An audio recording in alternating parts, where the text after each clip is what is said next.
दोस्तों फिर से वो टाइम आ गया है जब बार्सिलोना से सारे के सारे प्लेयर्स लिंक्ड होने लग गए हैं भाई। अगर आप उठा के देखें तो कितनी पोजीशंस हैं जिन पे भाई राइट नाउ प्लेयर लिंक हो रहे, स्ट्राइकर, लेफ्ट विंगर, भाई राइट बैक, सेंटर बैक, पता नहीं कितने सारे प्लेयर्स को भाई बार्सिलोना से लिंक किया जा रहा है। थोड़ा सा नजर डालेंगे भाई कि कौन पोटेंशियल प्लेयर आ सकते हैं भाई बार्सिलोना में इन दिस न्यू सीजन जो आने वाला है।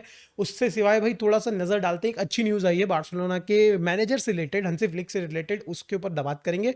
और एक थोड़ी सी दिल दुखाने वाली हल्की फुल्की सी वो न्यूज़ आ रही है लेवेंडोस्की की इंजरी से। इंजरी नहीं कहूँगा, मैं बोलूँगा कि भाई वो किसी तरीके से उनको जो माइनर सा डिस्कम्फर्ट है उसके बारे में बात करेंगे।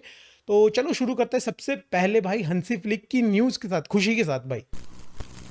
मोस्ट प्रोबेबली आप लोगों को पता चल चुका होगा कि हंसी फ्लिक को मैनेजर ऑफ द मंथ मिल चुका है एंड डिजर्विंगली सो।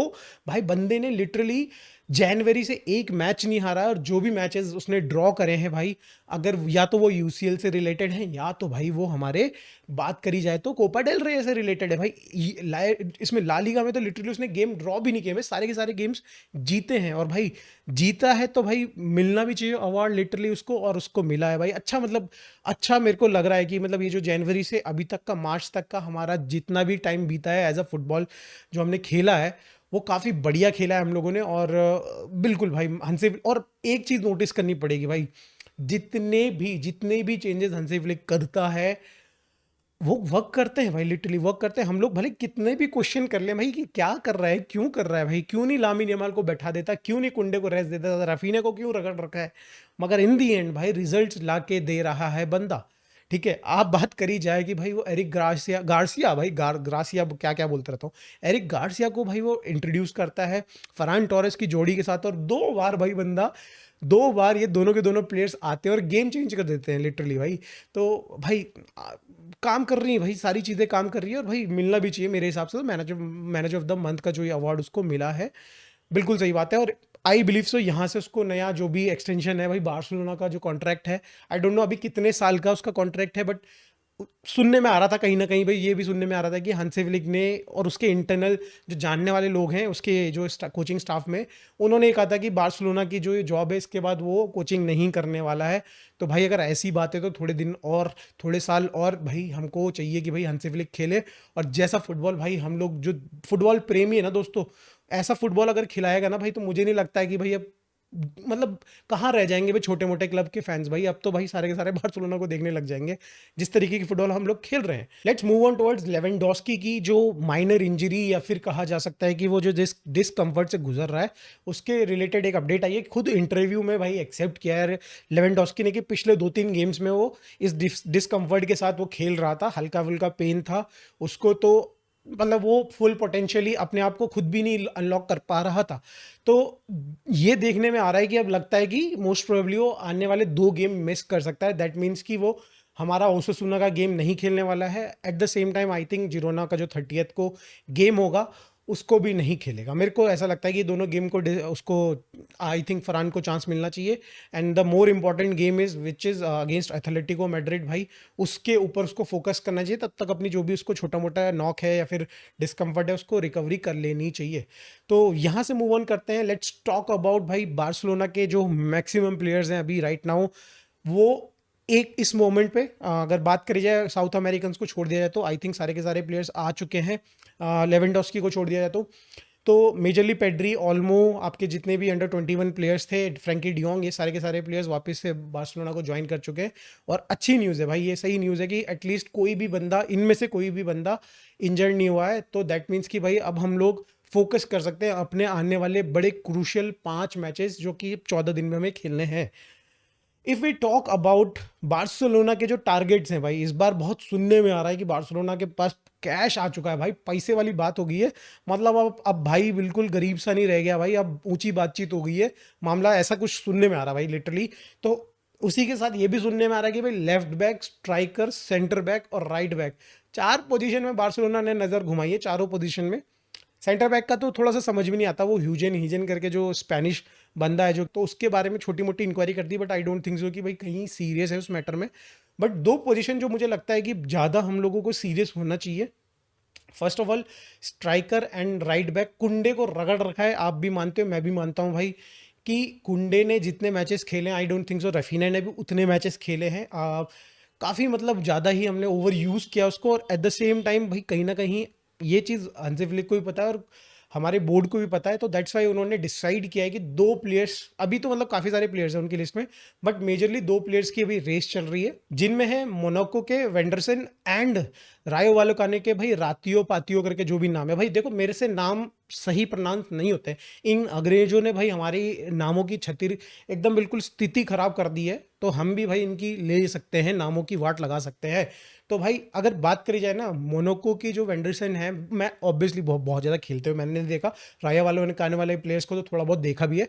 मोनाको को कौन देखता है भाई, हमारा ही मैच हुआ था तब भी नहीं देखा हमने भाई उनको, हमारी तो बत्ती बन रखी थी, 9 10 प्लेयर्स के साथ हम लोग खेल रहे थे लिटरली। तो मगर फिर भी वापस अगर टॉपिक पे आए तो भाई जो रायो वालोकानो का और जो मोनाको के प्लेयर्स हैं, दोनों में जमीन आसमान का फ़र्क है इन टर्म्स ऑफ अगर बात करी जाए भाई। जो मार्केट वैल्यू है जहाँ पे भाई वेंडरसन जो मोनाको के प्लेयर हैं उनकी वैल्यू 50 मिलियन के आसपास कहीं बताई जा रही है, 45 to 50 मिलियन।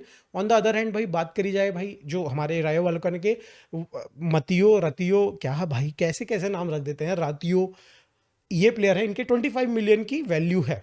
अगर मैं भाई कंपैरिजन लगा देता हूँ, कुंडे से बेटर कंपेयर करना हमें ऑब्वियसली, कुंडे इज अवर फर्स्ट प्लेयर जो कि स्टार्टिंग लेवल में खेलेंगे और इनको रेस्ट देने वाले प्लेयर बनेंगे जो भी इन दोनों में से आता है। मोनाको के जो प्लेयर है ना भाई वेंडरसन, अगर इनकी अगर एट्रीब्यूट्स की बात करी जाए, आपके सामने मैं ग्राफ लगा दे रहा हूँ कंपेरिजन टू कुंडे एज वेल एज जो हमारे रतियो भतियो करके भाई साहब हैं, इनसे कंपेरिजन करके तो अगर आप देख सकते हैं भाई डिफेंडिंग एक्शंस काफ़ी बेटर हैं कंपैरेटिवली, भाई कुंडे से भी बेटर है इनफैक्ट।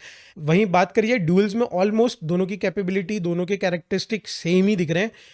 अगेन एरियल बहुत ज़्यादा मेरे को नहीं लगता बॉल्स आती हैं भाई, हमारे पास कुंडे के पास बहुत ज़्यादा नहीं आती, जो जनरली आती हैं वो Cubarsi as well as Inigo ही हैंडल करते हैं। कुंडे जनरली आगे खेलते हैं तो भाई उनके पास बॉल कम रहती हैं, बट जब अगर जितनी बार भी हमने देखा कंपैरिजन के लिए तो एरियल वाइज भाई Kounde is better, right. And if we talk about crosses, जहाँ पे भाई मुझे पर्सनली लगता है कि कुंडे थोड़ा सा लैक करते हैं भाई, वो उस पर्टिकुलर पोजीशन में पहुंच तो जाते हैं, एकदम वाइड वो जो पोजीशन होती है वहाँ पहुंच तो जाते हैं, मगर वहाँ से क्रॉसेस डालते हुए कई बार सही नहीं डालते हैं। इस पर्टिकुलर एट्रीब्यूट में तो भाई लौंडा बेटर है वेंडरसन, अगर वेंडरसन जो भी नाम है भाई इसका। सिमिलरली भाई प्रोग्रेसिंग पासिस वाइज तो भाई कुंडे के जितना ही अच्छा है। तो कुल मिला के मैं बोलूँ तो जो एक आधी प्रॉपर्टी, एक आधी जो एट्रीब्यूट है उसमें थोड़ा सा कुंडे से बेटर है, थोड़ा सा कुंडे से नीचे है। तो more less I believe so कि ये बंदा जो है, और ये इसके बारे में कहा जा रहा है कि this is like a modern full back, जो कि भाई आगे जाने में मतलब काफ़ी पेसी, एक तो है कि काफ़ी पेसी भी है, बॉल प्रोग्रेस करने में भी ठीक है बंदा, ठीक है, और जिस तरीके से इसकी जो पासेस रहते हैं वो काफ़ी अच्छी हैं कंपैरेटिवली देखा जाए तो ये मतलब आपको मतलब मुझे को लग रहा है कि एक अच्छा ऑप्शन हो सकता है अगर आप 50 मिलियन खर्च करना चाहते हो राइट बैक पे, सिर्फ राइट बैक पे, बिकॉज आई थिंक मेरे को लग रहा है कि हमारा बजट 100 मिलियन से ज़्यादा नहीं होने वाला है, जहाँ तक मुझे अंदाज़ा लग रहा है। तो अगर आप पूरा 50 मिलियन इसी पे लगा दोगे तो यू कैन एज्यूम कि भाई स्ट्राइकर और लेफ्ट विंगर तो शायद से ही आ पाए।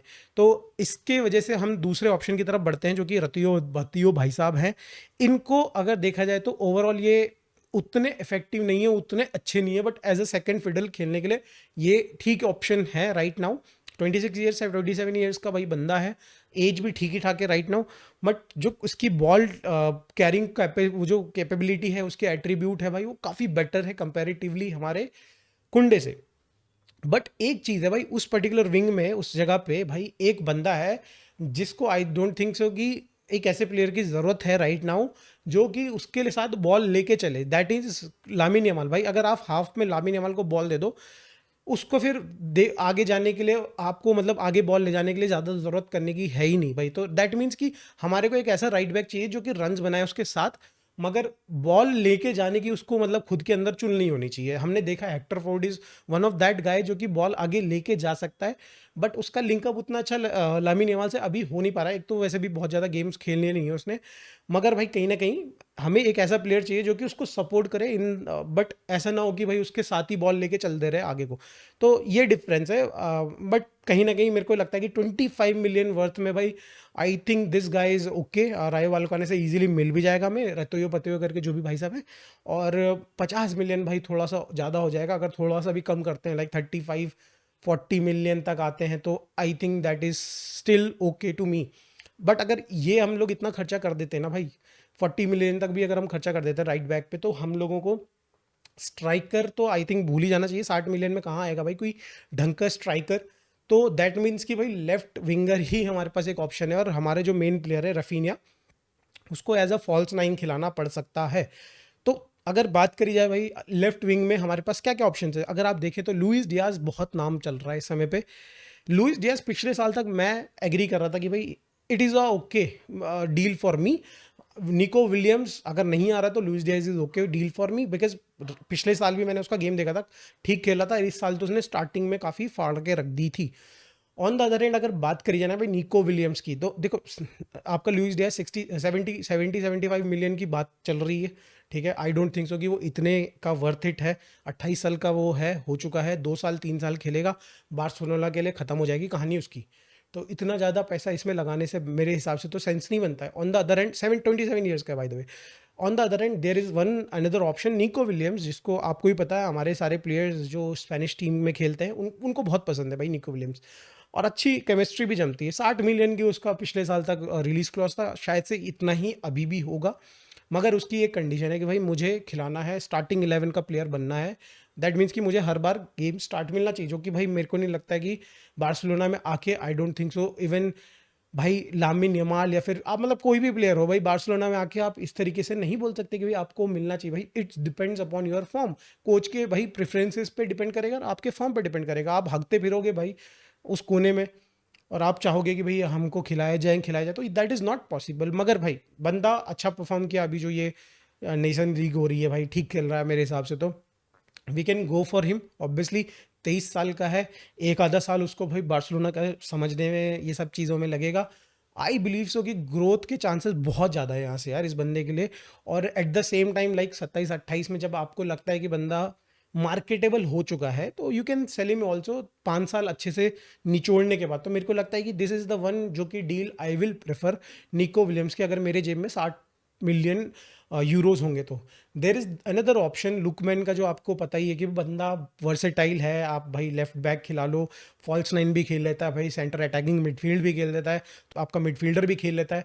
तो मतलब काफ़ी वर्सेटिलिटी है इस बंदे के अंदर। मगर भाई 28 ईयर्स ओल्ड, अगर आप ऑब्वियसली 30 मिलियन का अगर इसकी जो मार्केट वैल्यू देख रहे हो तो भाई अगेन बहुत अट्रैक्टिव है।